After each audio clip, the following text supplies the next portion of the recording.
Kaş ki mən sənin kimi cavan olardım. İnsan gənc olanda bizim dilindən desən canı sulu olur. İbadətdə yorulmur, davamlı olur, həmçinin həris olur. Nə qədər yaşlı insanlar var ki, biz bunu görürük və hiss edirik, cavanlığı arzulayırlar. Hətta bəzən bizə nəsihət edirlər ki, cavanlığın qədrini bil. Mən cavan olanda belə eləyirdim. Kaş ki mən sənin kimi cavan olardım. Lakin onlar cavanlaşmayacaqlar. Amma sən qocalacaqsan.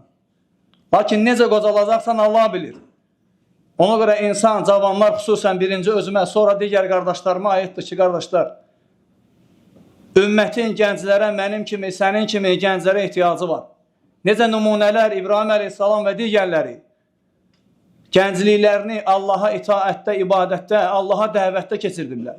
Çünki həqiqi insanın sərmayəsi ömrünü Allaha itaət və ibadət üzərində keçirməsidir. Onun ən faydalı vaxtı da gəncliyidir.